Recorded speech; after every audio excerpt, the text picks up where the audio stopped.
What if I were to suggest that you play a key role in the awakening world? And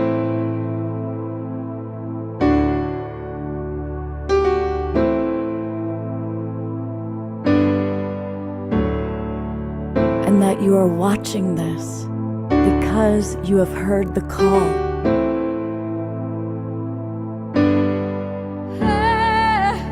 We can start right now by opening our hearts and minds.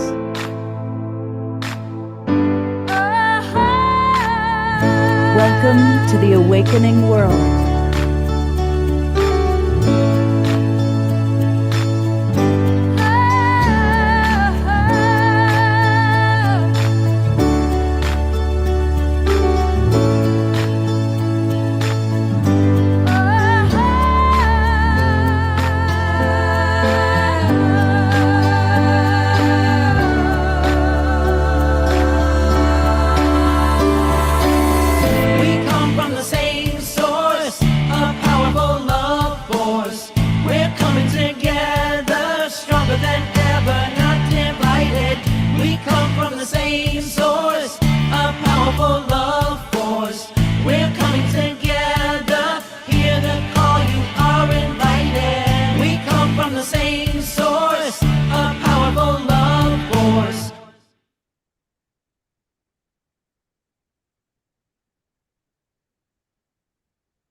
Good evening, everybody, and welcome to this very special edition of The Awakening World.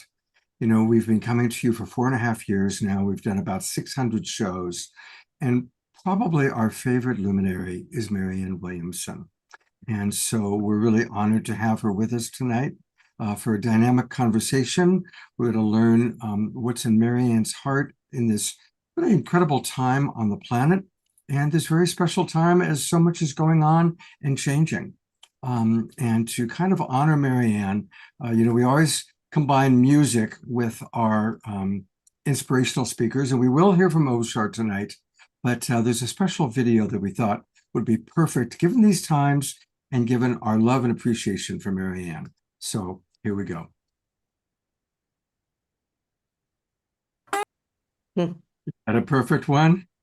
And to introduce the wonderful Marianne Williamson, here's my co-host, Deborah Giusti. Wow. Put a woman in charge. That definitely brings tears to my eyes. And the tears come to my eyes because it's true. It's time. It's time for all women to show up big time in leadership, whatever that means to you, be it your families, your communities, and yes, in politics. And just like Keb Mo said, it's time for the men to support the women. And so many are starting to do that, and we thank you. And the women are showing up now all over the world as leaders following their mission to help heal and solve humanity all over the world. And we are so blessed now with a special woman tonight. Many have followed her as a teacher and a spiritual guide and a way shower for decades, who is really showing up big time to help shift the world. Many of us know Marianne Williamson as an important teacher. She's authored 16 books, 4 of which has become #1 New York Times bestsellers. We also know her as a spiritual guide, especially with the mega bestseller, A Return to Love, and with her teachings on A Course of Miracles. But some of you may not know, she's been a sacred activist for over 3 decades. She founded the Project Angel Food, which has delivered more than 18 million meals to dying and homebound patients in Los Angeles since 1989. And she's been on the forefront of solving important issues in our world, such as poverty, hunger, and supporting racial reconciliation issues. She co-founded the Peace Alliance, and she supported the creation of U.S. Department of Peace. And if that isn't enough to dynamically support the healing and change in our world, she not only ran for president in 2020, which is an extremely difficult accomplishment, she ran again in 2024. And that does raise the bar in terms of having the conversation in politics be about important issues that people really care about and real solutions, instead of the ongoing focus that we typically see these days of opponents taking down their other opponent. And on top of that, she battled censorship ongoing in this recent campaign. Marianne has been inspired by Gandhi's message that politics should be sacred. On both her campaigns for president, she saw things that convinced her that it could be done in a different way, meaning people entering the political conversation not only with their heads, but with their hearts, not only with anger, but with love, and willing to look beyond the artificial divides, honoring the truth of our history and bringing the fullness of themselves to the process and harness all those things for political purposes. So Marianne's going to share with us right now what she's learned in her journey, what she sees as possible now, and we'll find out how we can assist her mission, which is our mission, and continue forward together to help heal this planet, our human family, and ourselves. And it's with so much love, appreciation, and respect, I welcome Marianne Williamson. We love you. Oh, thank you, Deborah, and thank you, Scott. You guys have been so wonderful to me, and I'm extremely grateful and extremely pleased to have an opportunity to speak to you, this particular group tonight, because I believe that the conversation that we need to be having is one that entails a more expanded worldview, a more expanded sense of what's possible, and also an expanded sense of what's the actual power in the world at a time such as this. Deborah invited me to share a little bit of my own journey, and I want to go back to when I was in college. Many of us grew up at that time, and when I was in college, we would read Ram Dass and Alan Watts in the morning. And then in the afternoon, we would go to Vietnam anti-war protests. There was no sense of separate categories, or these were two separate lanes. That aberrational concept had not been concocted yet. There was a counterculture. It was musical, it was cultural, it was sexual, it was political, it was spiritual, it was all kinds of things. It was the idea that something was changing. And any of us could feel that we were part of it. No matter what sector of the society you were interested in, it was happening there. It was only later that this idea of, no, there's a political lane, and anybody else, you're not in that lane. And unfortunately, the way things developed was not only the people in the quote unquote political lane cast onto anyone else the idea that somehow you didn't matter here. Your beliefs weren't really part of what we needed to be talking about.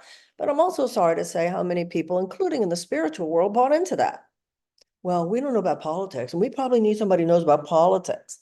But put that aside for a moment, because you'll sort of understand the sort of psychological dimensions and significance of that error as we move along. So I always cared about politics. I was brought up in a home that was very much had political conversations involved at the dinner table. But clearly, I know many of you know my career, because in my 20s, I found A Course in Miracles, and it never felt to me like I was supposed to go in that direction in terms of whatever service I might be. You know, life takes you where it takes you. And mine took me into this issue of personal transformation. It's interesting because my father once said to me, "What happened to you? I raised you to wage the revolution." And I said, "Love is the biggest revolution, Daddy." So I had to say to my father, "I'm just as much about changing the world as you told me to be when I was growing up, Daddy, but love is that." And my father saw that. And then when I wrote a book that came out in 1998 called Healing the Soul of America. It was my third book. And by that time I was interested.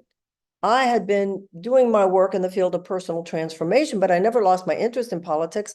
Always was, hosting politicians and doing fundraisers and all that kind of stuff. I never was outside the realm of interest in political things. And also it was a time when I had this idea that, as long as we vote for Democrats, things more than not will be okay and so forth. So when I wrote Healing the Soul of America, what my interest was was what is the role of spirituality in politics? That was really interesting to me because I, as a Course in Miracles student and as someone doing the work in terms of personal transformation, I had been very much an AIDS activist. But let's talk about how that came about. I was giving lectures in Los Angeles every Tuesday night and Saturday morning, and then also Sunday night. And when the AIDS crisis blew up on the scene, it very much affected my lectures because, you know, I was 31 years old. And so many of the people affected by HIV and AIDS were young.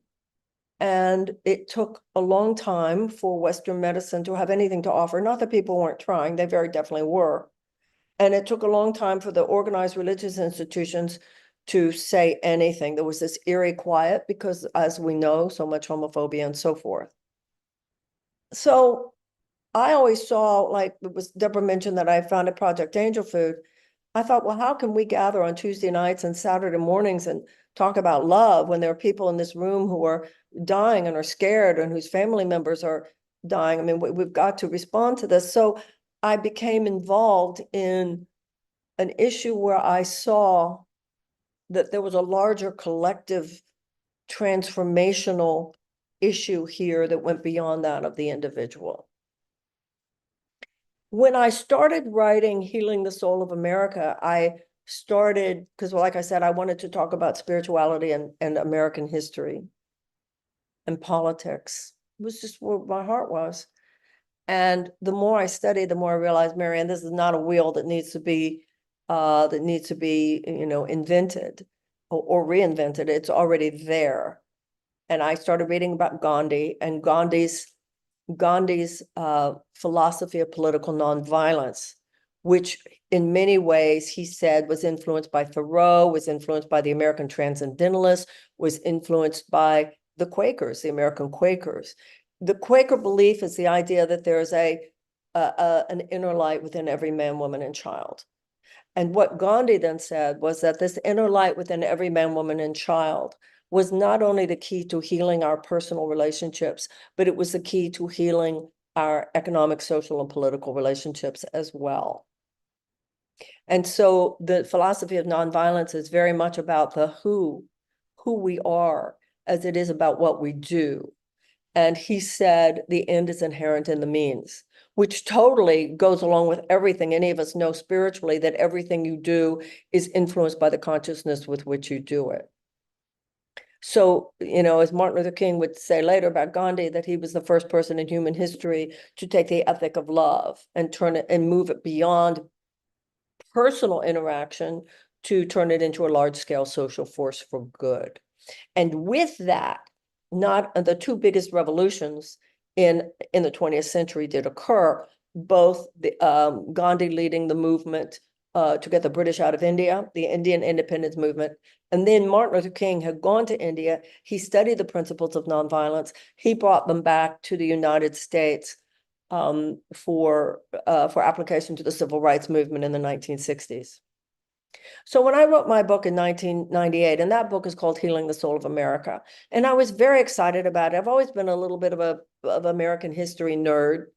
And then because of my obvious fascination with spirituality, I just thought this whole thing was so incredible about spirituality and politics. And then the more I studied about American history, and this is in that book, the more I realized how much of the great social justice movements in the history of the United States arose from religious and spiritual circles. Among white abolitionists, because there were, it was such a segregated society. I mean, hello, slavery, beyond segregation. So there was the white abolitionists and the Black abolitionists. And among white abolitionists, the abolitionist movement really emerged from the early evangelical churches in New Hampshire. And then in the women's suffragist movement, most of the women who were the big leaders in the women's suffragist movement were Quakers. And they had come at this, just as the abolitionists. One of the things, by the way, I read a book a year or two ago called Then There Was Light, or There Was Light, about Lincoln. And I hadn't realized before reading that book, actually, how much of the conversation about slavery and abolition at that time was based on people's interpretation of the Bible. Some people saying, well, in the Bible, it says there were slaves, and other people saying, well, if you believe in the message of the Bible, there can't be slavery. There was a time when how you interpreted what the Bible actually said was so much part of the larger mainstream conversation, but in the sense of what scripture actually said. So then the women who were religious Quakers, well, if there's an inner light within every man, woman, and child, then why should women not be able to vote? So a lot of the women's suffrage movement came from the Quakers. And then, of course, Dr. King was a Baptist preacher, and the civil rights movement emerged from his interest in the spiritual and religious aspect. Remember, he was a Baptist preacher. You know, I read a book once and put it this way, that he was a Baptist preacher whose ideas were, who had political interest, to a political movement leader whose ideas were rooted in spirituality. And so when you actually look at American history, this idea that spirituality has nothing to do with politics is just not the way this country has developed. That's a kind of new concept, that this really misapplication of the ideas of church, separation of church and state. Separation of church and state is extremely important. Don't get me wrong, that's in the First Amendment. But that was instituted by our founders in order to protect religious freedom. So it's got two parts to it, separation of church and state. One is that in Congress, when they're making a law, no minister, priest, imam, rabbi can walk in and say, you can't pass this law, you have to pass that one, which is what would happen in a nation like Khomeini, you know, the Ayatollah in Iran.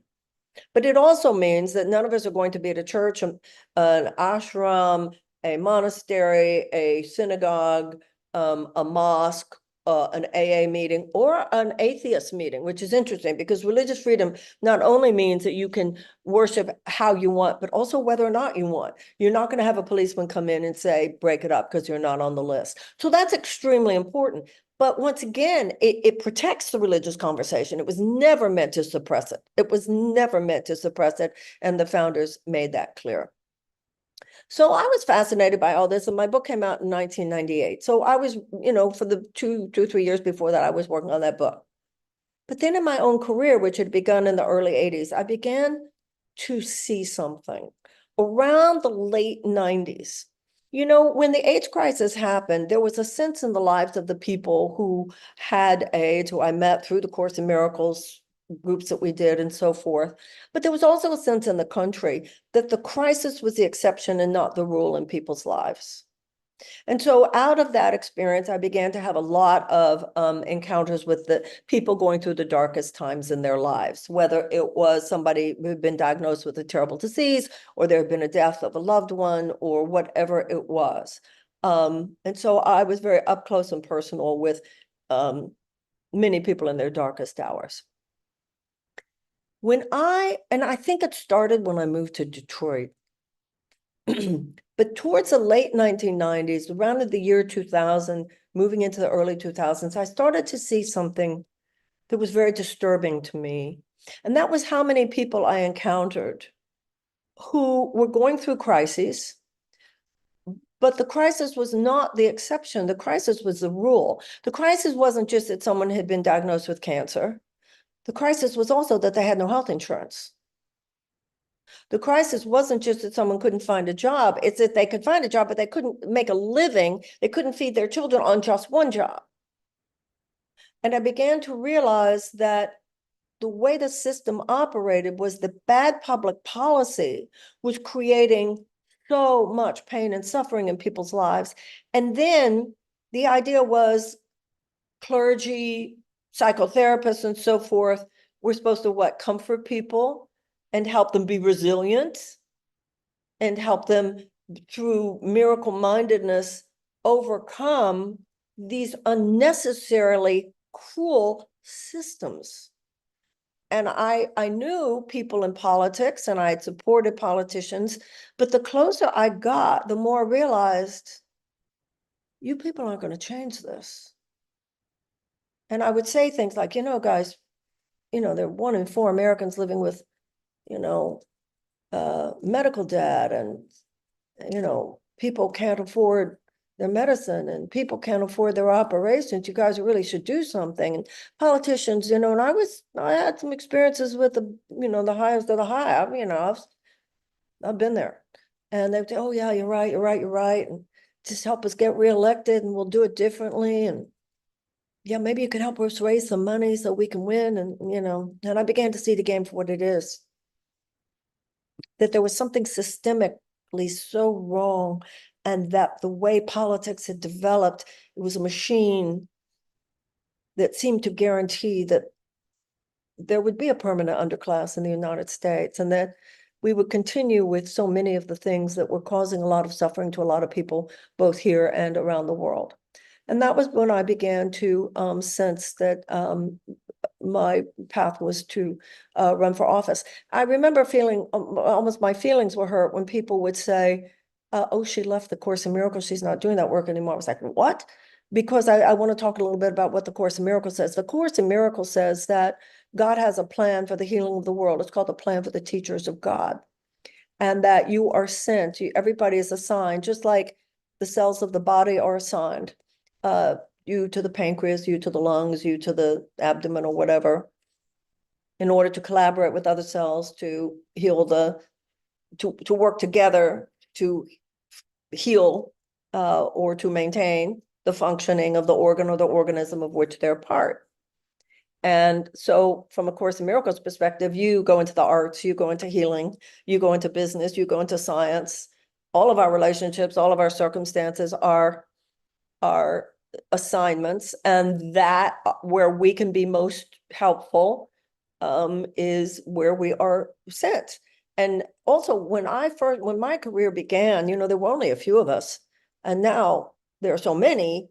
And there came a time when I realized, a lot of people are doing this kind of work. It's not like, Marianne, if you do something else for a while, there's gonna be this big gap, because obviously it was becoming more and more of a mainstream feeling. But my interest in politics remained grounded in my spiritual beliefs. First of all, I had always felt, and many of you probably know this about me and my work, I've been saying to the transformational community, the higher consciousness community, for a very long time, for years, we're the last people who should be sitting out the great economic, social, and political questions of our day. We're the last people. First of all, there's no religious or spiritual system that I've ever encountered that gives any of us a pass on addressing the suffering of other sentient beings. And because my career began at the time of the AIDS crisis, human suffering right in front of us, life and death, human suffering issues, was always intertwined for me with my work as a Course in Miracles teacher. And I watched how that whole system developed, and like, oh my God, capitalism meets higher consciousness. And I realized, wow, whoa, this is becoming a business beyond righteous profit. I saw things that we've all seen, and I went, whoa, where's the addressing human suffering and so forth. So it continued in a very apolitical way. And I was the first to say, if you know what heals one heart, you're the one who knows what will heal the world. Because where the heart goes, where the mind goes, is the root cause of real solutions. And I had hoped when I began running for office that, and I've talked about this here, and I've talked about it with Deborah and Scott, and many of you, I had hoped that the higher consciousness community would, I remember the first time I ran for president, it was kind of like, oh, she left us. And I thought it would be, oh, one of us is running.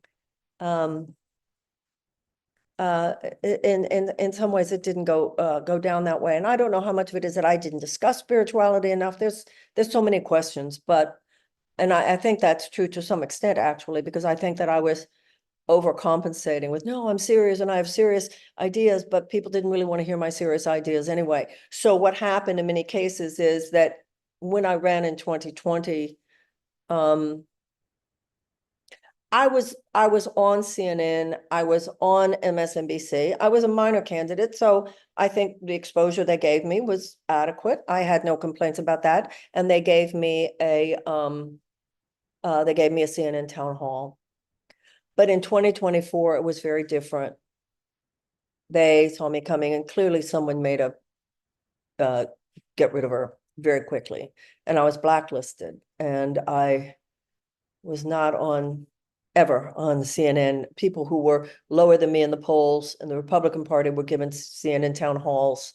And then Joe Rogan wouldn't have me, and Elon Musk wouldn't let me have the Twitter Spaces, and Lex Friedman. People who were giving that to Bobby Kennedy, were giving it to Dean Phillips, were giving it to Ron DeSantis. I was really left out. And one of the reasons I was left out was because this doppelganger was created about me.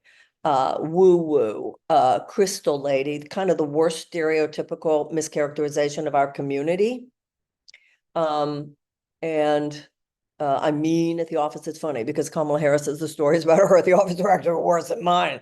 But that's what they do to women. And plus, to be honest, very dark things occurred in terms of infiltrating campaigns, knocking me off ballots, telling vendors not to work for me, canceling my dates, all kinds of stuff that's truly, truly undemocratic and not cool.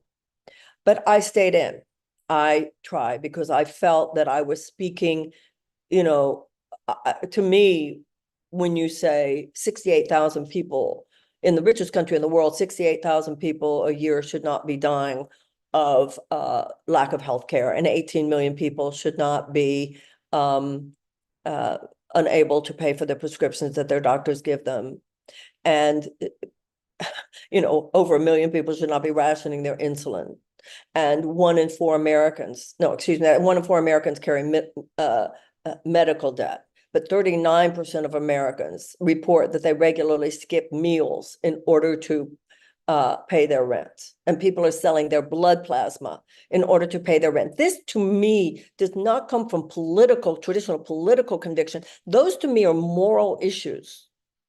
The same moral and spiritual and psychological principles that prevail within the life of an individual prevail within the life of a collective. And that, if an individual has karma, so does a nation. And if in the life of an individual, what goes around comes around, same with the nation. And so my political views are based on that realization. No amount of private charity, and I founded private charities. I mean, as Deborah mentioned, I founded Project Angel Food in Los Angeles, 18 million meals, because I believed in that, and I still do. There is a role for that, but no amount of private charity can compensate for a basic lack of social justice. And because I had this career that started with the AIDS crisis of really seeing up close and personal the suffering that people go through, and now I've lived in DC for now about 3 years, I think. And something happens to people in this town. I'd always heard it was a bubble. It's more than a bubble. Emotionally, it's like a walled city. And there's something that happens to people. They become emotionally buffered to suffering that none of us should ever become emotionally buffered against. And so I ran. And I'm sorry that I didn't do better, because I believe Gandhi's line that politics should be sacred. And he didn't mean religious. He didn't mean doctrinaire or dogmatic. Of course not. He meant that it should come from the deepest parts of us. And the parts, I had both last time and this time when people would ask me, what was your experience? I experienced a deep, and all of us know this, there is a deep dichotomy, a deep disconnect between the basic decency of the American people and what happens in church and synagogue and mosque and therapy and an AA meeting when we go deep and we get real. And in that space, which I've experienced as a political candidate, and it's exhilarating and it's beautiful and it's meaningful. Just like I used to do AIDS support groups or cancer support groups, That's what a political meeting should be like, and I've had it be, and it's been so deep. But over on the other side, where all the money is and all the institutional power, it's a ruthless, cutthroat, gangster-like game. And it's tough, and it gets rid of you if it doesn't like you. And in my case, would just create this doppelganger of who I am. I remember Jeff Krasno from Commune, who's been a stalwart friend, about a year ago, maybe. He was going to do a fundraiser for my campaign. And, everybody who would be part of Commune would be, higher consciousness type people. And he said to me, Marianne, I'm sorry. He said, most people opened it, but not one said that they were interested. So there was, among other things, during the period of time, when President Biden was still running, it was such a strange thing to me. Traditionally political parties that aren't even mentioned in the Constitution, and George Washington in his farewell address said that he saw political parties as a threat to democracy. He said they could form factions of men more loyal to their party than to their country. And John Adams, our second president, said they were the biggest threat to democracy. So when I was growing up, for instance, the political parties stood in the back, and then the people, the voters, decided who would be the nominee, and then the political parties would come forward. That began to change several years ago, particularly in the Democratic Party. And I don't understand it, but they fell for, people just had this codependent relationship with the party. Like, it has to be Joe, it has to be Joe, it has to be Joe. Well, why does it have to be Joe? Well, because we don't primary someone who is an incumbent. Well, guys, I'm old enough, and many people probably on this call are old enough to remember Lyndon Johnson was an incumbent president. Eugene McCarthy and then Bobby Kennedy Sr. both primaried him. And it's very important that they did, because that really started in a fundamental way the conversation about ending the Vietnam War. So people primary incumbent senators and congresspeople and mayors all the time. And also this idea she's a spoiler. You can't be a spoiler in a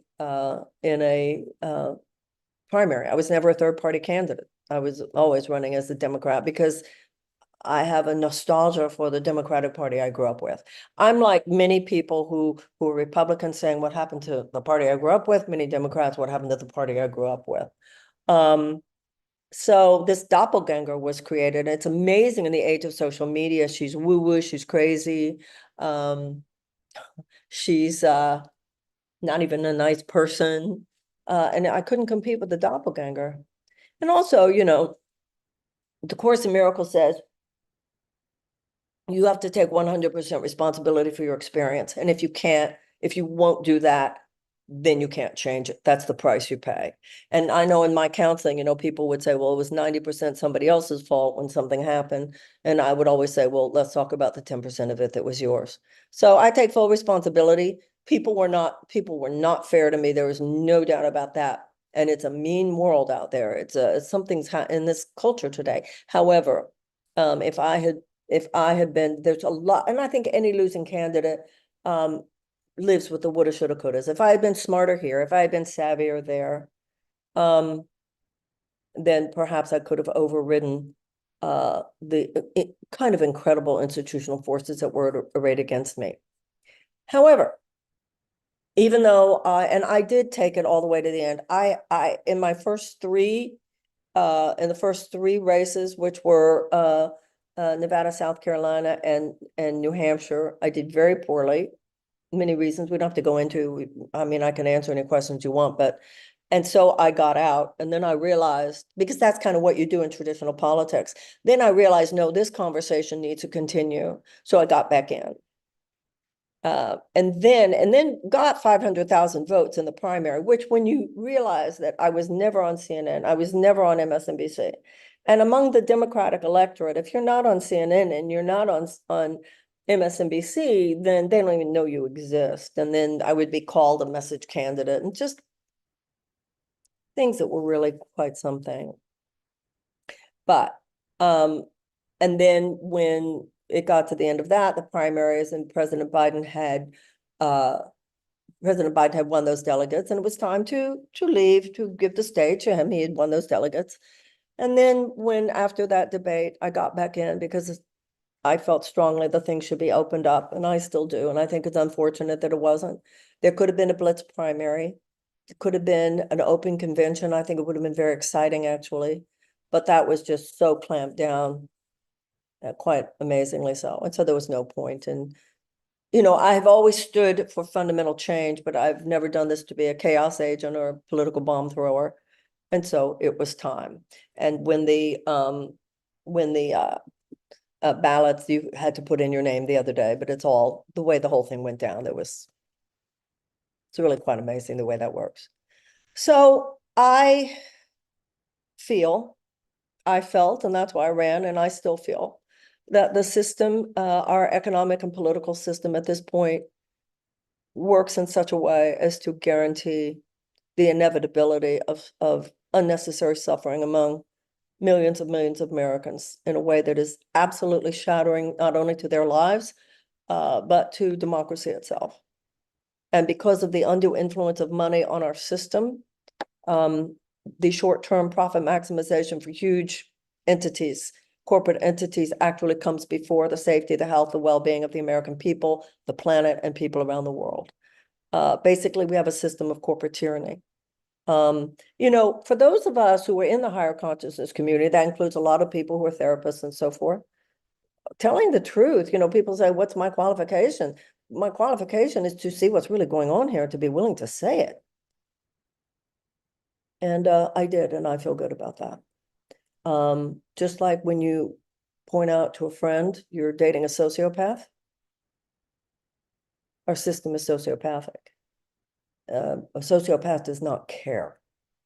And this matrix of corporate overlords, it's insurance companies, pharmaceutical companies, big food, big agriculture, big chemical companies, gun manufacturers, big oil, military industrial complex. It's a soullessness. It's our economic system at this point has lost any sense of moral core, ethical responsibility. If there's more money to be made, it doesn't matter that there are carcinogens in the food. If there's more money to be made, that's what's going to have the major influence on our foreign policy. If there's more money to be made, we will refuse to, and even child safety laws. If there's more money to be made, we're not going to allow Medicare for all insurance companies. It's that awful. But you know, in our field, we understand that's the truth teller is not negative. You know, you have to tell the truth. You have to face what truly is in order to heal it. But in politics, there's such a systemic, no, we're not going to go there. She's just being negative. Well, no, I think what's negative is going forward, knowing these systems are so sociopathic, and we will pay for this. That's what I think. So I do feel good that I took it as far as I possibly could. I in the last few weeks, that they're stating that there should be an open convention, that there should be a blitz primary. And I think many people agree. I just want to close by saying that I'm very clear what matters most at this time. And that to me is Donald Trump not being president again. So people have said to me, because I do believe he is an authoritarian. And I do believe that his plans, I'm reading a book right now and I'm reading the stuff about Putin. And man, his playbook, once again, I'll answer any questions people have, but I believe very strongly that it would be extremely dangerous. But once again, I mean, you've heard me already here tonight. I'm not, you know, saying the Democratic Party has it all together, but I'll tell you something. I do believe that Donald Trump represents a, you know, it's cliche at this point, but he is, I do believe, an existential threat to our democracy. So that's where I live in my heart. Hey, it's America. Still, to whatever extent we are a free society, then we're all free to have our opinions. People have asked me over the last few months, what should we do? What should we do? And my answer is do what's in your heart. Gandhi said, when people ask Gandhi, who is the leader of the Indian independence movement? His answer was the small, still voice within. And so I know I'm where everybody else is right now, just watching, listening, observing. And I know for me, just for me, and I'm not saying it should be for you, I'm saying for me, the main determiner of my vote in November will be the vote that makes it least probable that Donald Trump will be president again. Before I ran for president in 2020, I was contracted by Harper San Francisco to write a book about Jesus. And I told them, I said, you know, guys, there's a little bit of a problem. I'm going to run for president. And they very graciously said, okay, so what do you want to do? I said, well, obviously I have to put this book off, but I would like to write a book called The Politics of Love, which was really about my political beliefs. Although, you know, it's so interesting. Barack Obama wrote The Audacity of Hope, and he wrote Dreams of My Father, and books, you know, in the 2020, something like 19 out of the 21 candidates on the Democratic side had books. That's kind of what you do, is you write a book to explain your political beliefs. But she's only doing it to sell books was used against me in ways that were, she's on a book tour or whatever, absurd, really absurd, because then what was the name of the book and so forth. But anyway, my point is then it's, I did write that book. Then before I ran in 2024, then I decided to run again. The publication of that book was put off, and now that's out. That book is called The Mystic Jesus, The Mind of Love. And, you know, it's so interesting, maybe because I'm Gemini rising, so both sides, you know. Martin Luther King said that in order to change the world, we need quantitative changes in our circumstances and qualitative shifts in our souls. So for me, talking about spirituality, talking about politics is all to me the same conversation, and they are of equal import to me. I know that traditional politics is about just treating the symptoms, and spiritual and moral transformation is about treating root cause. But we need a politics that is more infused with that deeper understanding. The 21st century, you know, the 20th century is a different mindset than the 19th, and the mindset of the 21st is different than the 20th. The 20th century mindset was about a very mechanistic view of the world, Newtonian physics. The world is a machine. If you don't like what's happening, just tweak the pieces of the machine. It was a British physicist named James Jeans who said, it turns out the world is not one big machine, it's one big thought. And the 21st century is far more holistic and whole person. And I find Gen Z so fascinating because they're not 20th century people. They don't have that mechanistic perspective, a much more whole person perspective. And they also don't see why they should live their lives at the effect of bad ideas left over from the 20th century. So the spiritual view is the 21st century perspective. And the way to repair this world and to create a sustainable future is to infuse our external circumstances with a greater spiritual understanding. James Doty, the neurosurgeon at Stanford, who wrote that wonderful book, Into the Magic Shop, and recently a book called Mind Magic. He says that they've discovered a highway between the head and the heart that they didn't even used to know existed. And they realize now that the intelligence center of the body is not specifically the brain the way it used to be.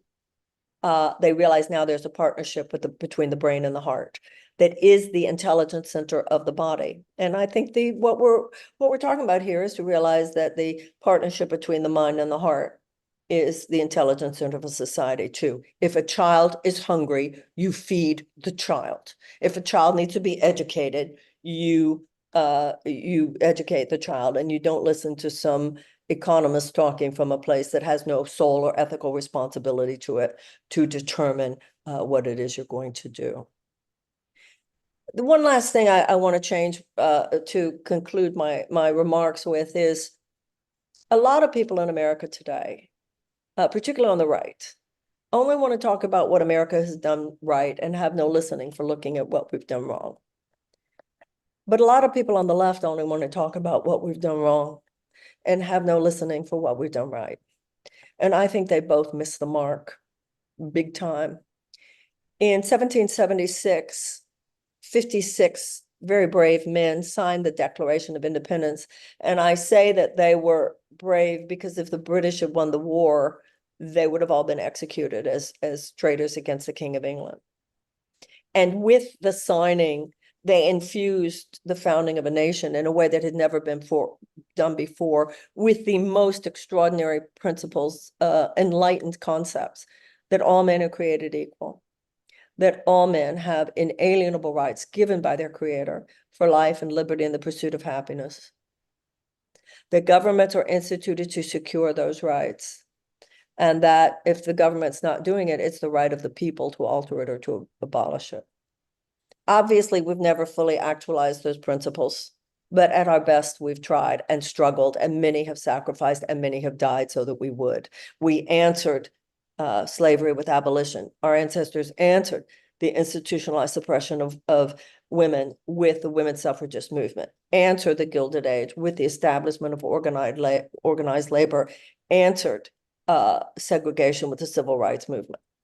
But you look back to the beginning and you see it's all there. 56 men signed the Declaration, but 41 of them were slave owners. So from the beginning, it's been part of our DNA that we're both and. We've always been both and. We are both a nation founded on the most extraordinary principles of enlightenment. And as I said, throughout our history, there have been those who struggled and sacrificed and even died to actualize them. But there have also been, throughout our history, forces backed by tremendous power who, for their own ideological and or financial purposes, had no intention whatsoever of seeing those principles made manifest. And they have proven throughout our history that they would do whatever it took to make sure that they were not. Every generation has reiterated that struggle, that dichotomy, some more dramatically than others. But if you look at the arc of American history, from the abolitionists to the civil rights movement, to the women's suffragists, to the labor movement, we have over time moved in the direction of greater actualization of our principles. And the way I see it, it's simply our turn. And I hope that we won't wimp out on doing what it takes to get this country back on track when we are in a position of allowing once again, these huge forces of corporate overlords, in our case, to really undercut democracy. And I just want to point out, when we have, it's because religious and spiritual people insisted on it and led the charge. That's what happened with abolition. And that's what happened with Dr. King. And that's what happened with women's suffragists. So I believe that obviously we all have a sacred responsibility as citizens, but I also believe as those of us who have an understanding of higher consciousness, we have a sacred understanding as well. And one person's campaign is the be all and end all of anything. But I hope that I have planted some seeds in the culture, and I hope I planted some seeds here tonight. It's not politics or spirituality; it's both and. And I always said at my talks, the formula to me is pray in the morning and kick ass in the afternoon. So thank you. Thank you so much, Ebba, for giving me the opportunity. Thank you, Scott, to tell my story here tonight. Thank you so much. Marianne, it's so beautiful to have you with us. And Thank you. You are the embodiment of heart and wisdom.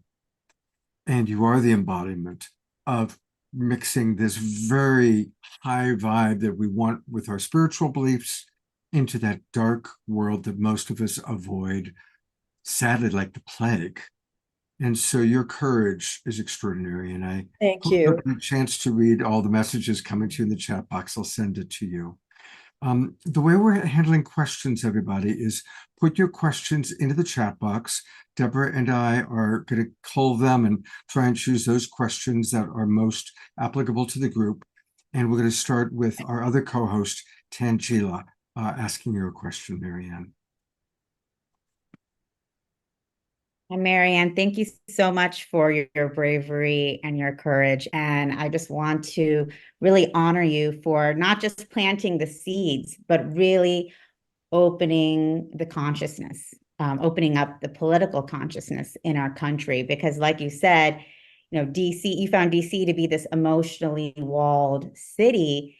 And for me, that's our entire political structure. It's one of political, economic, and social hierarchies that are so ingrained that there's no space for the heart to start coming in and bringing in those solutions for economic equality, for education for all, for healthcare for all, even though all of that is possible. So there were so many comments coming in the chat asking you, oh, you mean you're not still running? What can you do? Why aren't you running? And obviously now you're moving forward, but how would you advise all of us in the spiritual community looking at, okay, we have, what can we do both as spiritual practitioners and spiritual people, knowing that we can bring our higher consciousness forth to bring about the change that we know is possible, and also politically, what can we do? And how is that one and the same? Well, after Biden stepped down, like I said, I argued for an open convention where I would have had a chance to debate Kamala Harris and so forth. The way the rules were written, it was impossible for me to do anything other than create noise.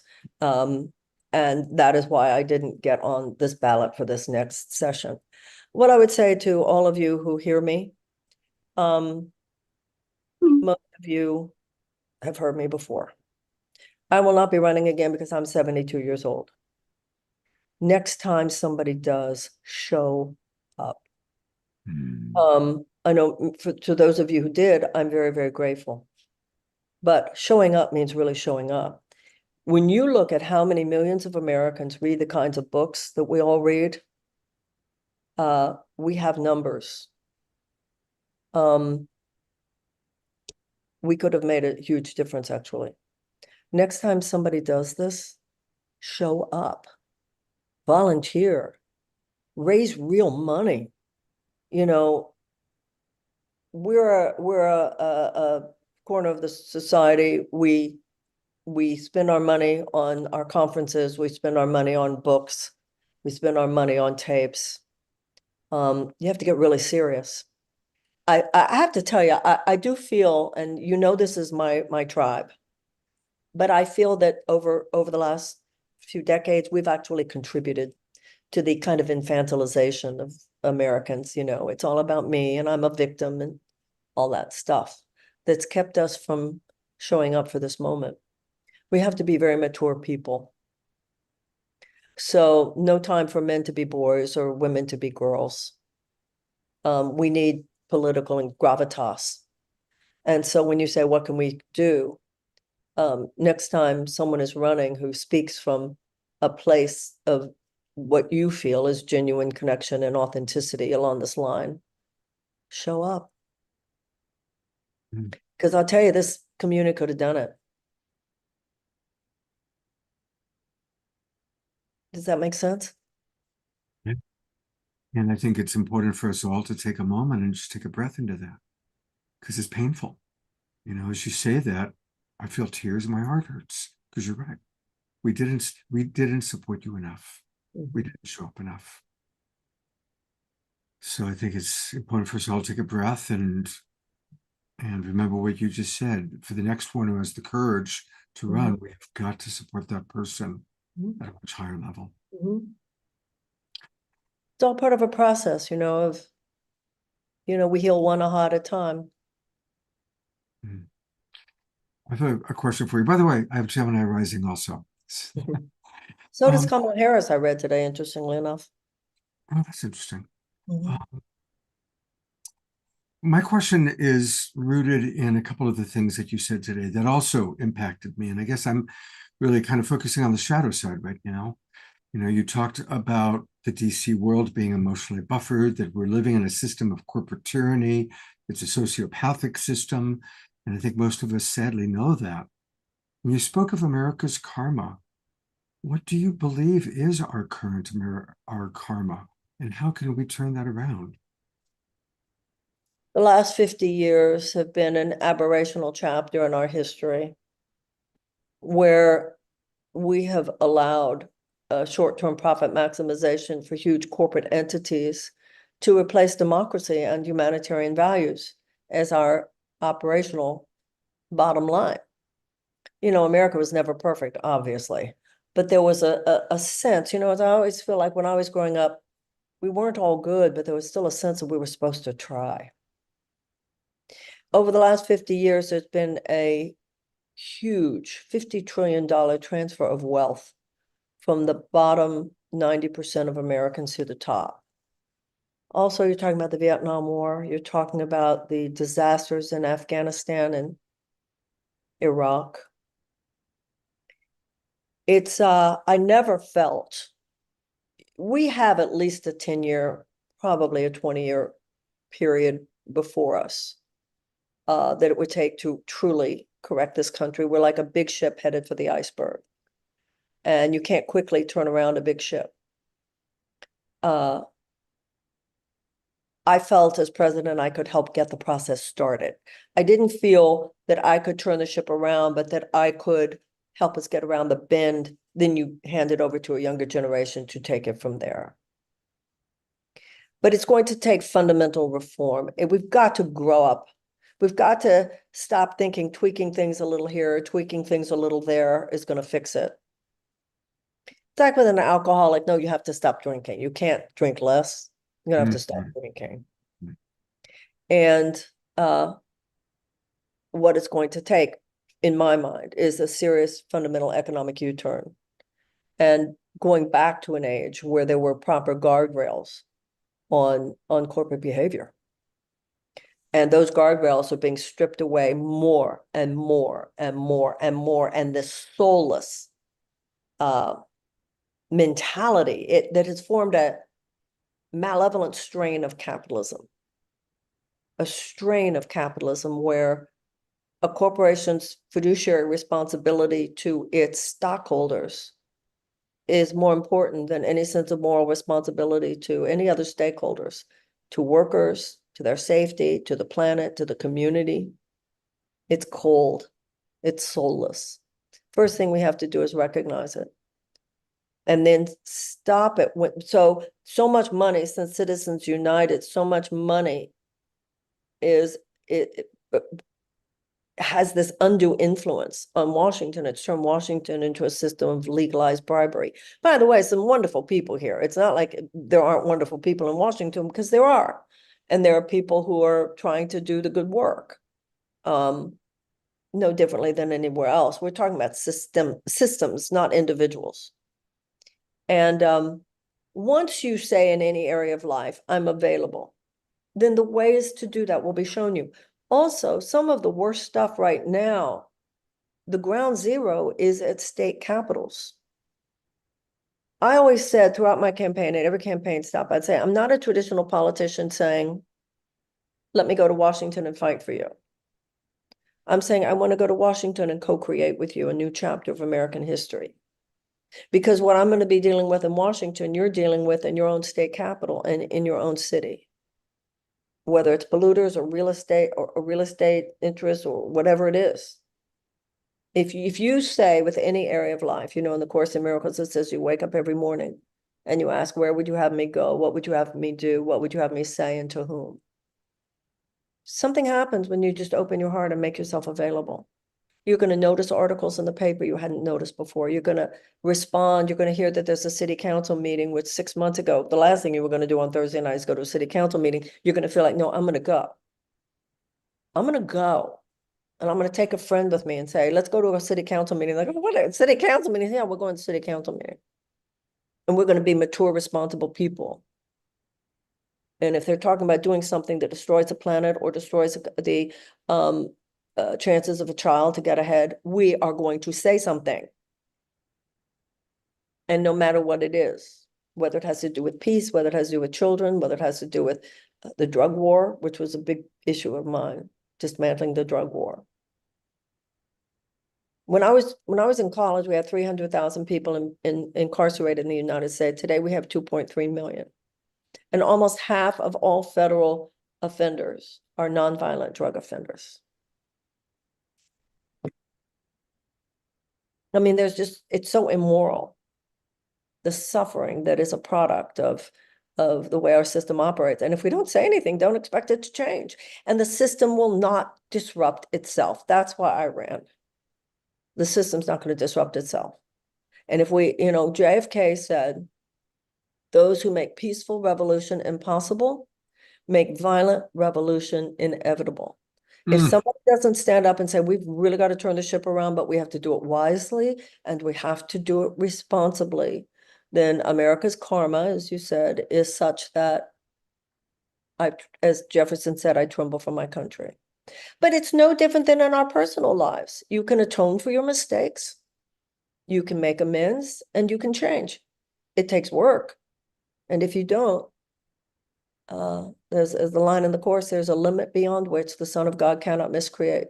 You continue in those miscreative ways, which means non-loving ways, your life will no longer work.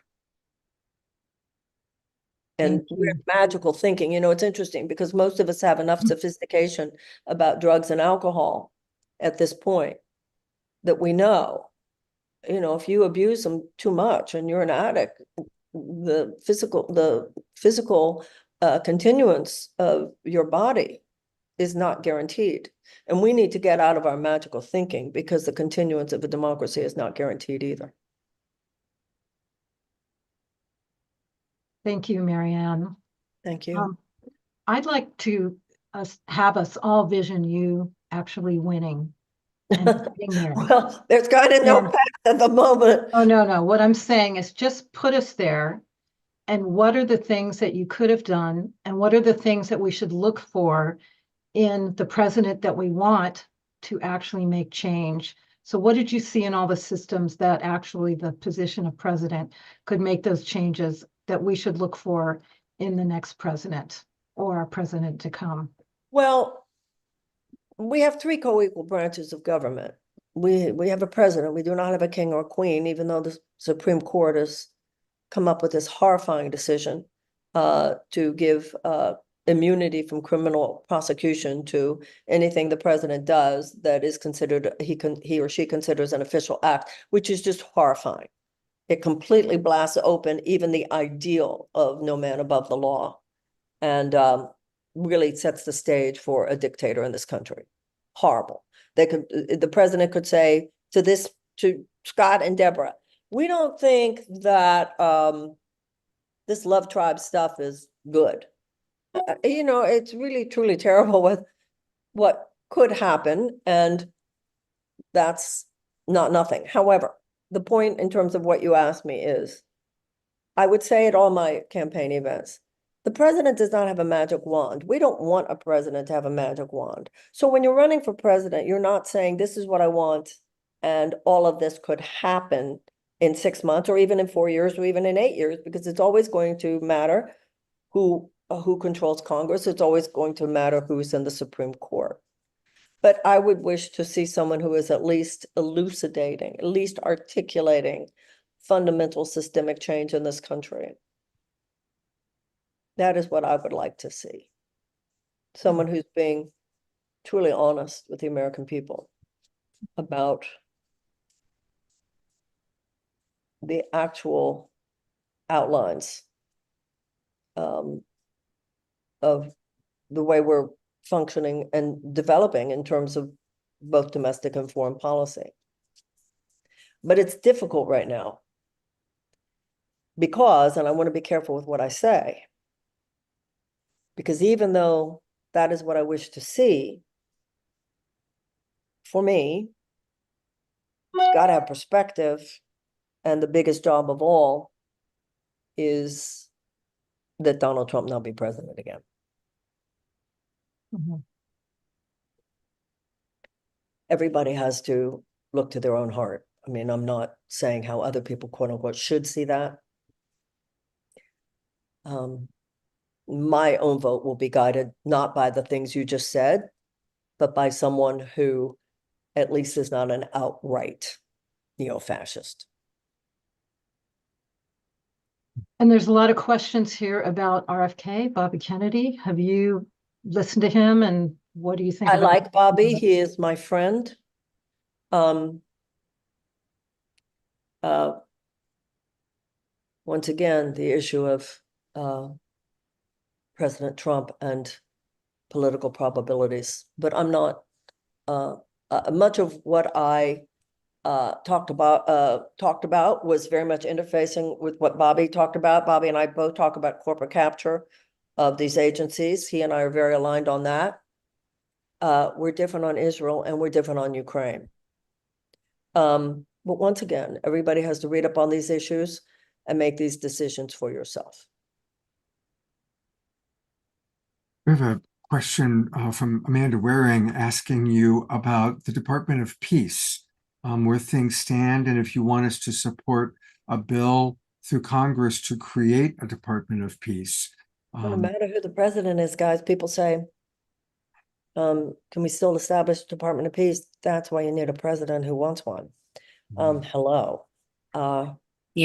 Department of Peace, the very concept is that we need to become as proactive in waging peace, thereby by preventing war as we are effective at waging war. FDR said we need to do more than end war. We need to end the beginnings of all wars. People in our community should be particularly adept at understanding what's happening here. We know that it's not enough to fight illness. We have been very much a part of the expansion beyond allopathic medicine to a holistic whole person model. So, you don't just treat sickness, you cultivate health, because sickness is the absence of health. Health is not the absence of sickness. People on a call like this, get that. Yeah. War is the absence of peace. Peace is not the absence of war. So we need to proactively cultivate peace, just like we proactively cultivate health. There are 4 factors which statistically improve the chances of peace and reduce the chances of violent conflict. They are, number 1, expanded economic opportunities for women, expanded educational opportunities for children, a reduction of violence against women, and the reduction of unnecessary human despair. So the idea of a Department of Peace is that we have armies of peace builders, just like we have armies of military personnel, that we don't just play war games, we play peace games. I'm reading a book right now, and when you look at what's happening, Ukraine, China and Taiwan, China's relationship with Russia, China's issue in the whole South China Sea, we are so, as in your opening video, we are on the brink of disaster. And I'm sorry to, well, I don't want to say that, actually. We could potentially be, should we not change consciousness, on the brink of disaster. And when you look at American foreign policy over the last few decades, and this is Democrats as well as Republicans, so focused on military solutions and problem solving, as opposed to real preventative measures. Among other things, I want to point out this. Large groups of desperate people form a petri dish. They should be seen, large groups of desperate people should be seen as a national security risk. Large groups of desperate people form a petri dish out of which all manner of personal and societal dysfunction becomes almost inevitable, including attraction and vulnerability, ideological vulnerability to genuinely psychotic forces. This is how Hitler was able to come to power in Germany. So whether it's in a corner of an American city or another corner of the world, if you let too much human despair fester, you're going to have a problem. justice works. That's why even in Israel, you know, the former domestic security chief in Israel said Israel will not be secure until Palestinians have hope. It should never have gotten to this.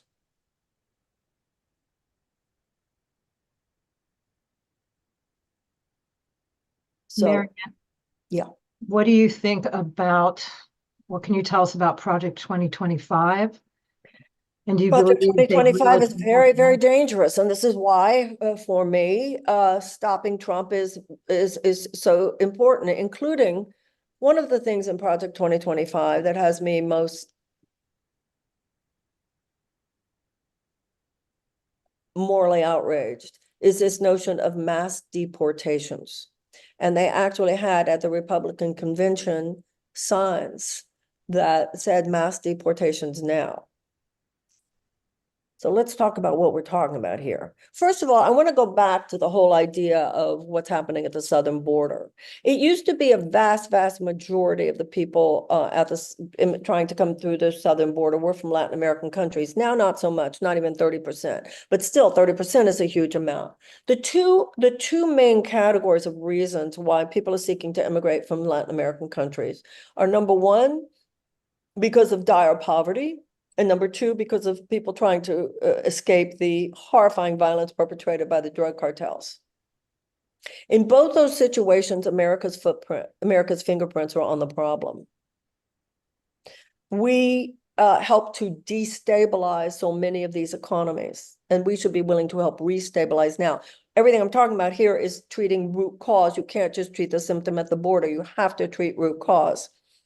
A wonderful book out there, Doris Kearns Goodwin, An Unfinished Love Story, about her late husband, Richard Goodwin. And Richard Goodwin, it's a fascinating book because he was very involved in the first Kennedy campaign, the Kennedy administration, the Johnson administration, and the Bobby Kennedy Sr.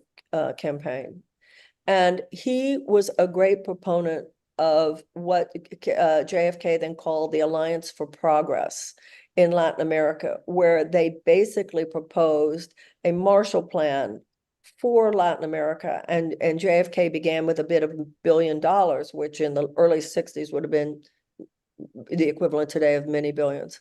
When JFK died, Johnson was very honoring of his domestic policies in some really profound ways and took them amazing, actually.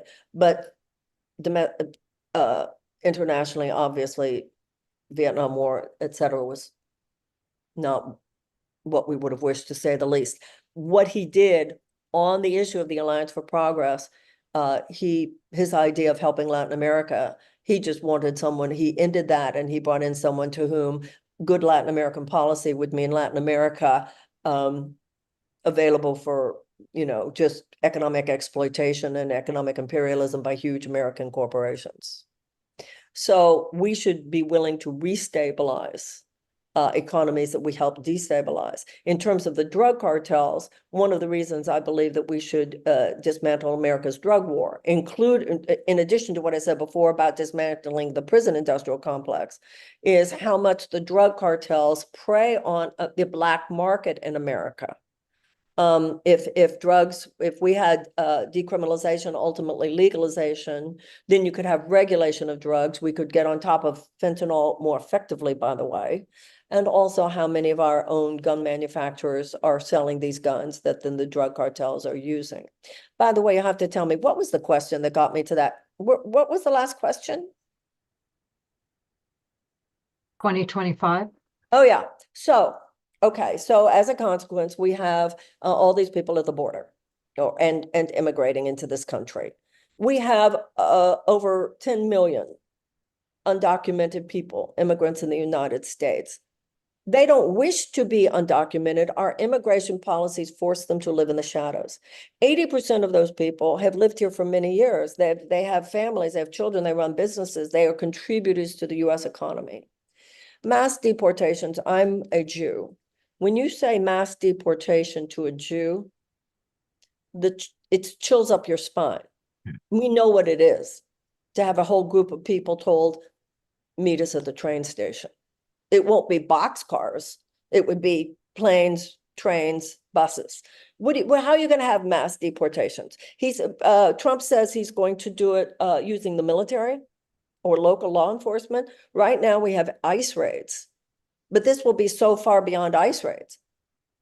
And who are they going to pick to be? They'll say you're undocumented. This could be an undocumented person who has lived here for years, contributes to the economy. You're going to have millions of little children so terrified to go to school on any given morning, terrified that mommy or daddy might not be home when I come home later. Not only will mommy and daddy maybe not be here, but I won't even know where mommy and daddy went. This is the kind of human, and you think we have a a mental health crisis now? Just wait 10 years when you have a generation growing up that when they were in elementary school and junior high school were going through drills in case there was a mass shooter. We were being so irresponsible. That's why one of the things I wanted was a Department of Children and Youth. So Project 2025 includes this idea of mass deportations. You know, there's that famous line about Hitler's Germany. First they came for the trade unionists, then they came and I said nothing. Then they came for this group and I said nothing. Then they came for the Jews. I said nothing. Now there's no one to speak for me. That's an example of the kinds of things in Project 2025. It is a prescription for an authoritarian America. And that's why, for me personally, making sure he does not enter the White House is my guiding star. But I'm not saying it should be yours. I don't believe in the should when we're all free people. What you should do is think. Where that takes you is yours. But I also will say this: don't kid yourself. If we elect someone who basically is still part of the things will fundamentally stay the same crowd, that's not going to fix anything. It's going to buy us time.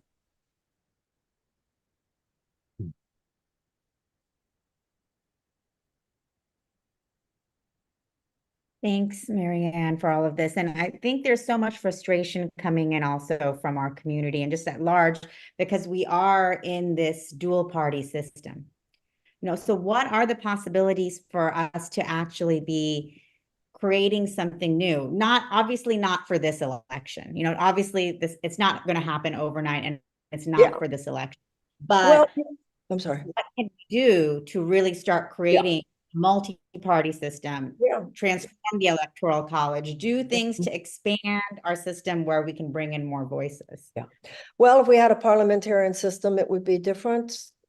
That's not going to change, though, in either of our lifetimes. I think we will get rid of the electoral college, maybe not in my lifetime, but the younger generation will definitely make that happen. It has to happen. Right now, we have basically a tyranny by a minority. Also, in my book, Healing the Soul of America, I talk a little bit about the history of third parties. Abolition came from the Abolitionist Party.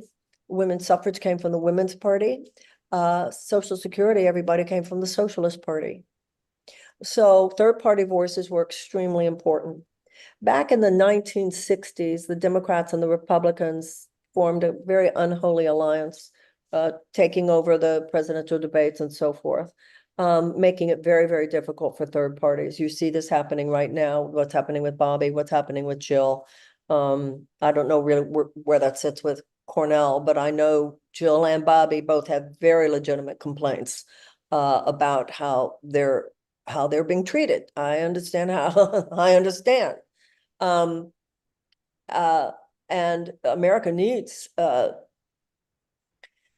healthy third-party voices, and given our circumstance right now, you have to see everything in perspective, and you just have to weigh all these elements right now. I was going to say one other thing about that. Oh, one other point I will make. Don't kid yourself that there's no corruption outside the two parties. The fact that, we can point out all this corruption within the two major parties doesn't mean every place else is so pure. So you just have to weigh all of it right now.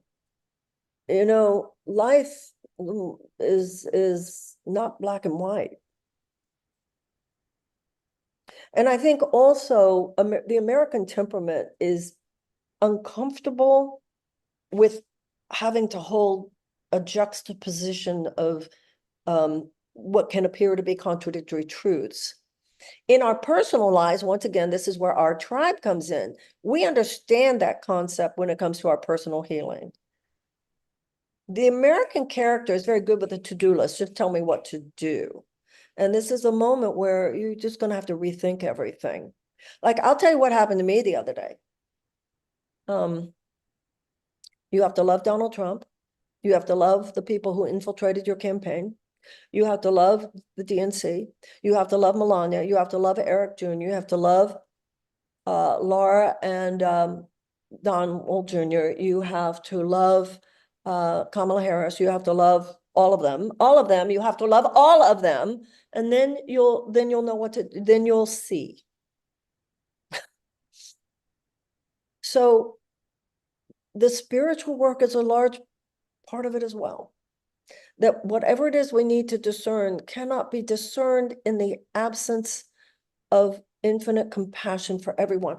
We can have, and you can have infinite compassion for Donald Trump. I haven't gotten to that, but I know that's my goal, is infinite compassion for him. That doesn't mean I won't disagree with him. You know, people have this idea that, you know, a healthy political debate is negative. It's not negative. It's like in an intimate relationship, you have to be able to fight, but you fight fair. You know, you have conflict, but you don't deny the conflict. You don't suppress the conflict. I look at politics like I look at a great tennis game. You know, sometimes you would, you know, I would read about great tennis players, and they would have dinner and they would have drinks because they're, you know, but on the court, they're fierce. So that's my answer to that. I want to point out one way that I think Marianne has maybe made her way through this. While campaigning, she wrote this book. No, I did that in between campaigns. I didn't campaign. In between campaigns. But I'm imagining, maybe it's a projection, Marianne, that dropping into the beauty of this book and the wisdom in this book was a wonderful, maybe buffer in between the campaigns for you. Would that be accurate? You know, this is interesting about that book. In the higher consciousness community, obviously, we are interested in all the great religious and spiritual teachings and the sense of the inner gold. Spirituality is the part of the heart. All the great religious teachings carry within them universal spiritual themes. But I found it very interesting, and because I'm Jewish, it actually helped me. I didn't have this resistance to Jesus. I was just, we don't read that one, dear. That's all my mother ever told me. It was like, darling, we read the other book. And I've noticed that a lot of people within the higher consciousness community are like, but I think that from a metaphysical perspective, Jesus is like encased within an old musty museum. And when we liberate our understanding, I think he's a profound portal. He might not be your portal. You'll know it if he is. But I think the resistance to him, I think a lot has to do with religious doctrine and dogma, which people understandably wish to keep at arm's length. This book is about Jesus as described in mystical, esoteric treatises such as The Course in Miracles. And I think anything at this point, it's like I was just saying about you have to love all of them. That's Jesus. That there is a realm of consciousness,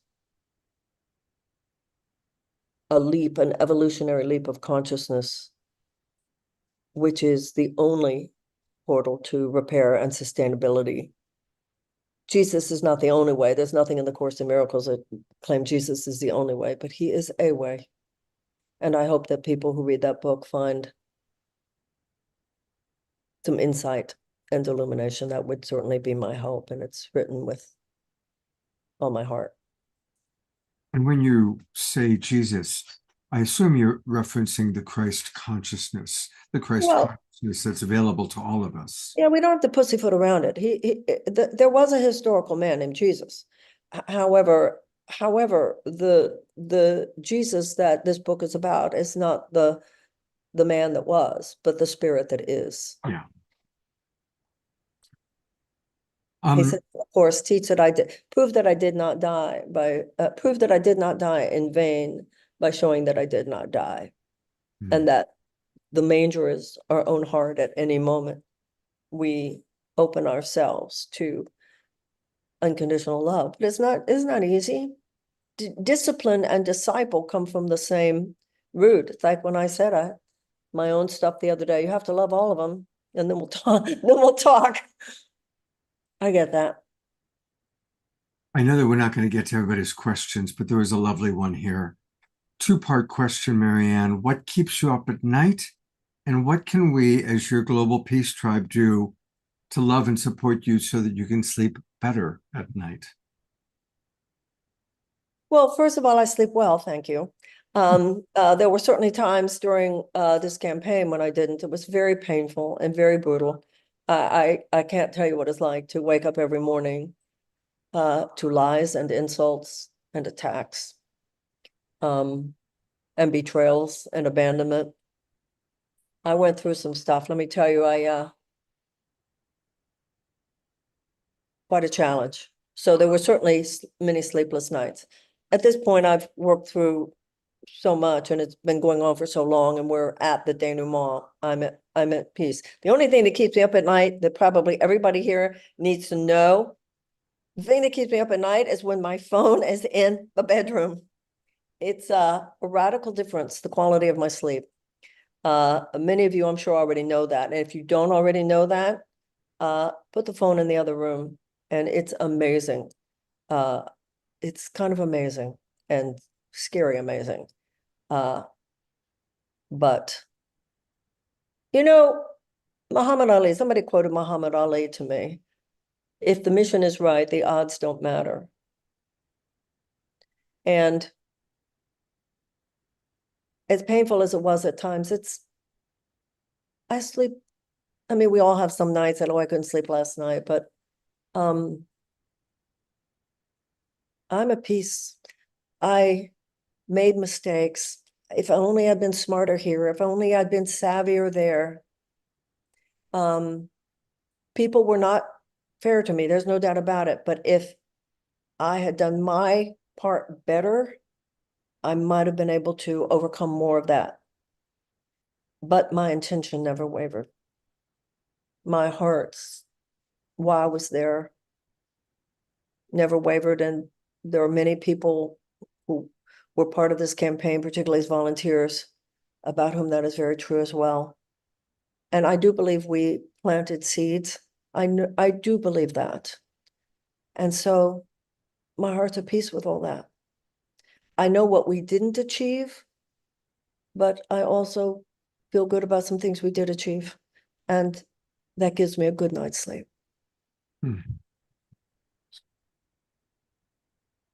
You're muted, Deborah. Thank you. I want to bring up that it's still a lot of good that's happening on the planet now, and there is a lot of hope. And one thing I've come into contact with lately that I'm truly inspired by, and that is gaining such huge momentum, is the Founding Mothers. This is an organization of high-level women and all women that are really stepping into leadership and joining. And I want to bring Laura George on now, because this is her vision. And it's amazing the momentum that's growing and in alignment with what we're all talking about. So Laura, can you share a little bit about what the Founding Mothers is? Yes, it's about everything Marianne has spoken about tonight. Marianne, we are, first of all, also enamored of the miracle that the Founding Fathers, not just in America, but of every nation, brought, as they brought us democracy, not in perfect form, but in an enlightened manner that has led us to today. We also acknowledge the deep embedded patriarchy and privilege in the construction of all of these constitutions, parliaments, and governance systems. And for those who have been waiting for the movement of movements, the term that's been used for about the last decade, we think we have arrived at the brand. So the Founding Mothers Movement is not an organization. It is a coalition that is gaining steam very, very rapidly. There are already hundreds of people involved. I knew that one day we would be sharing this news with you, Marianne, because when the downloads came in, and how many of us got the same download, that women need to lead us into the future, that this would be presented to you as yet another opportunity. And I think the timing of both Kamala Harris now being the coronated Democratic nominee and the official end of, you know, what you have been able to contribute, which is so significant to the democratic process, both in 2020 and the 2024 election. I invite you and everyone else on this show, if this is the first time you're hearing about the Founding Mothers Movement, please let us play our launch video. I want to add before that, though, the alt-right and even before that, what we would have previously called the conservative movement, has been strategically planning this moment for probably 50 years. As long as we've had female bodily autonomy, that they just ripped away. So this movement isn't just for American women. This is a global movement. And as you'll see in the launch video, we believe that the founding fathers of every nation have gotten us this far, and that it's the founding mothers of the new world who are going to not only clean up the mess that's here, but get us over the finish line in terms of finally shifting the paradigm. So if we could watch that video, that would be wonderful. Women and men around the world are celebrating the birth of the Founding Mothers Movement to secure universal rights for all women and to end war. Simply put, we've had enough of patriarchy and privilege. We will no longer tolerate family violence, sexual assault, child marriage, girls who can't go to school or let their hair down, men depriving us of reproductive freedom, or sacrilege against Mother Earth. The military-industrial complex trains men to kill on command. They're also weaponizing AI. Soldiers rape women as a staple of war, and surviving women and children are left homeless. The founding fathers of every nation have brought us to where we are. Now, the founding mothers are joining together to lead us into an era of partnership and peace, a future that works for everyone. We're a global coalition, uniting women's groups, peace organizations, spiritual communities, and environmental groups. We're taking action to shed archaic belief systems, transform barbaric behaviors, eradicate misogyny and racism, and protect democracy. Instead of a war room, we're building a peace room. And we're spreading truth, love, and light. We serve as diplomats and peace negotiators, business leaders, elected officials, caregivers, and wisdom keepers. And we've got a concrete plan to grow this into the mother of all movements. First, we wish to honor the Mother's Day proclamation written by Julia Ward Howe. Mother's Day was not created for gift cards and chocolates. It was a call to action for an international Congress of Women to pursue the great and general interest of peace. Second, we're reimagining the Women's Congress. It will network thousands of women's groups around the world. Third, in addition to unifying our sisters around the world, we're inviting our brothers to join us. Stakeholders who lead peace, spiritual, and environmental groups. Just imagine our united strength when we, the people, organize. We'll move mountains if we focus on two specific goals: partnership and peace. Please join the Founding Mothers Movement today. If you lead a women's organization, Register for our online Women's Congress and help compose the Founding Mothers Manifesto. If you lead a peace, spiritual, or environmental group, enroll your organization in the coalition and help transition humanity from patriarchy to partnership. And if you're an individual who understands that our future is at stake, sign up for our mailing list, donate, volunteer your skill set, and be ready for a series of escalating campaigns starting on January the 1st, 2025. Join the Founding Mothers movement and help transform the world.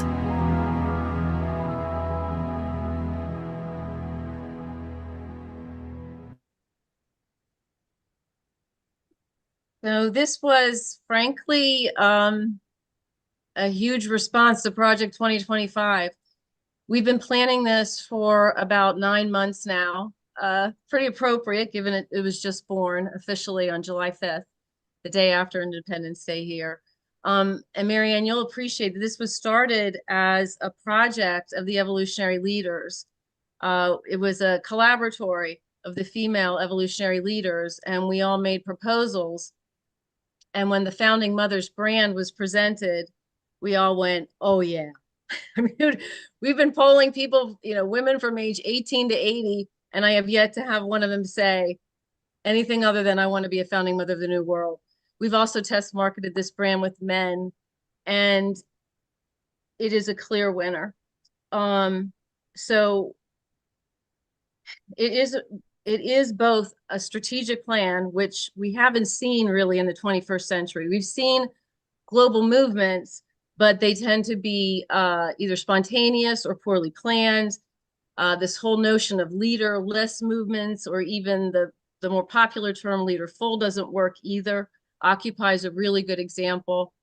The academics and the activists involved are experts, and the data is fully in. After 100 years of study, we know what Gandhi taught us is correct, what Martin Luther King brought here is also correct, that nonviolent resistance is more effective by a 3-to-1 margin, that successful campaigns take about 2 to 3 years, which is why the Founding Mother movement right now has a 2-year horizon. It is a full strategic plan. It's not let's protest, get some early wins, and sing Kumbaya. This is about anchoring the shift that we've all been envisioning and doing it in a smart manner, being firm yet fair with, and I'm going to use the term opponents, which is a term of art. I'm also going to use the term demands, which is a term of art. This movement will have demands, and one of them is full civil rights for all women in every nation, including reproductive freedom. And the other demand is ending war. And we've got a plan for that too. Not that we've brainstormed that from scratch. It's been obvious for a long time. The International Court of Justice needs to have mandatory jurisdiction on all nation states. Laura, Yeah. I will give you an entire Awakening World show for this, but we're way past our time, and I want to honor Marianne and her time. Yeah. And thank you for bringing this beautiful project forward for all of us to see. And I look forward to doing an entire show with you where you can go into more of the details. Thank you. Thank you, Scott. And Yeah. thank you, Marianne, so much. Yeah, thank you so much. We're living at a time of 2 simultaneous realities. One is a world that's dying, and another is a world that's struggling to be born. And I think we're called to be death doulas and birth doulas. And I think that what you're talking about with the Founding Mothers is that really the mother consciousness within all of us, men and women. And we don't want to kid ourselves that someone just because she's a woman has the consciousness that you're talking about, because some don't. But what you're talking about really is such a beautiful idea of bringing this, the feminine paradigm, the birth giving, that we are pregnant with another world. It's so beautiful. I'm so glad I got to hear you speak. Thank you so much. Thank you. And in fact, one of your campaign managers is involved. I just want to let you know, Eleanor LeCain is in the peace room, as sophisticated as a war room. We're borrowing that term from the legendary futurist Barbara Marx I Hubbard. had heard her mention it, and she certainly is an expert, and you're lucky to have her. I can tell Yes, you. we are. Thank you so much. Marianne, any final thoughts you'd like to share with us tonight? Just thank you. Deep gratitude. First of all, to you, Scott and Deborah, you've been so kind to me. And thank you, Wendy, for helping put this together, and to all of you. The Course in Miracles says an idea grows stronger when it is shared. And I think particularly now, it feels, I'm so grateful for the opportunity to share with you ideas that I know are impacting all of us in various ways. And just thank you. My heart is really filled with gratitude to all of you, and for the space of listening that was provided tonight to me. So thank you very, very much. And I think let's all remember that even though, for instance, in the things I talked about tonight, we have some serious problems. Just like when you go to therapy or anything else in your own personal life, if there's a serious problem, you're not going to pretend it's not happening. But I've been up close and personal with a lot of people, for instance, when they got the bad news, let's say that there was a diagnosis of a life-challenging illness. What I've seen happen over and over is that sometimes when we get the bad news, within 5 minutes, just layers of unimportant preoccupations that had dominated our consciousness fall away. And we become the people that we need to be. In Alcoholics Anonymous, it says every problem comes bearing its own solution. And I think the problems that we face in the world today invite us to be the people that we need to be a space of the miraculous, a space of transformation, and the people who are willing to bring it forth. So just the idea that we share that with each other. And don't forget, I've traveled this country so much over the last year and a half. There are so many people who think the way we're thinking here tonight. So many people who are feeling these things. So sometimes it's very tempting to feel alone in all this. Don't. There are so many people. We're good and decent people. No better than anybody else, but no worse either. And I believe with all my heart, we're going to pull it out just like other generations have before. I feel sometimes, I was saying to somebody the other day, sometimes I feel like former generations are jumping up from the grave to say to us, don't wimp out. We didn't. Thank you, everybody. I'm so grateful to have been here. Thank you very much, Marianne. I'm going to put Marianne on one more time and go to gallery view. And let's just all, in Global Peace Tribe, we twinkle. And so let's all twinkle Marianne. Her, our love, our appreciation, our heartfelt love for this woman who has been such a guiding light for us for so long. God bless you. I receive it. Thank you so, so much. A couple of practical ways that we can continue to support Marianne and support yourself. It's a wonderful, wonderful book, her 16th book, and I highly recommend it. Also, she has a terrific Substack column, which is a great way we can follow her. I'll put the link into the chat. Wendy, just put the link in where you can follow. She wrote a beautiful note today, which is so applicable that we were able to have her on the show tonight. And also want to invite all of you to join the Global Peace Tribe. Of course, most of you are already members of the Global Peace Tribe, but for any of you that aren't, join us. It's really easy. Just go to globalpeacetribe.com. We do 2 or 3 shows every week under the guise of the Awakening World. And it's easy. Just go to globalpeacetribe.com, learn all about who we are, what we do, click register for the new season. And there's wonderful ways, many different levels you can come in on, even as a student or a senior. And join us. We have amazing inspirational speakers, presenters. On Wednesday night, we're going to have Cynthia Tina, who has traveled the world, visited 65 different intentional communities, presenting all about the different intentional communities that are available. And I know a lot of us are looking for, wow, it used to be I'm looking for my soulmate. Now I think most people are looking for their community. I appreciate the online community that is the Global Peace Tribe, but also a lot of us are looking for our land-based community. And we always open and close our shows with inspirational music. And so to conclude tonight, It's my honor to turn it over to my partner, our house musical artist, our beloved Omar Shar.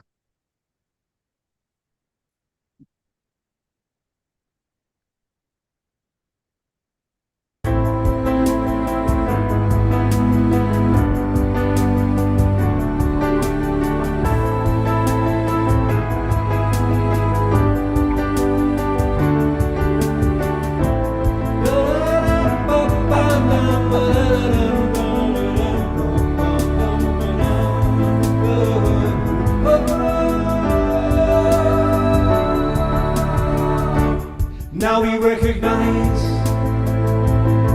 we've been hypnotized. The spell is wearing off,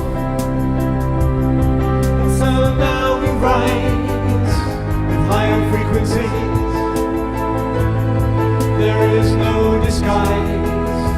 The truth of life itself is now realized. Love is reaching through hearts of me and you. Our world is waking up to our different points of view. Cause now we recognize we've been hypnotized. The spell is wearing off, and so now we rise with higher frequencies. There is no disguise. The truth of life itself is now realized. So shake yourself free of the past. No longer do we walk in the dark. Let's show each other what we can do, and let our light shine right on through. To let the good of humanity stay, and let the dross quickly fade away, and let the mother return to us all, so that love can have a way. Cause now we recognize we've been hypnotized. The spell is wearing off, and so now we rise with higher frequencies. There is no disguise. The truth of life itself is now realized.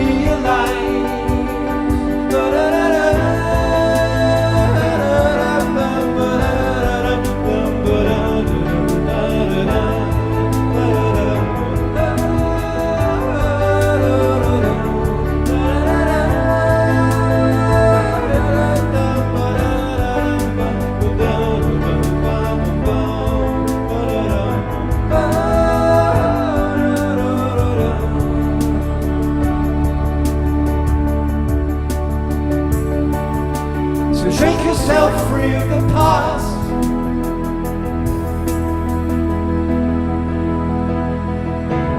No longer do we walk in the dark.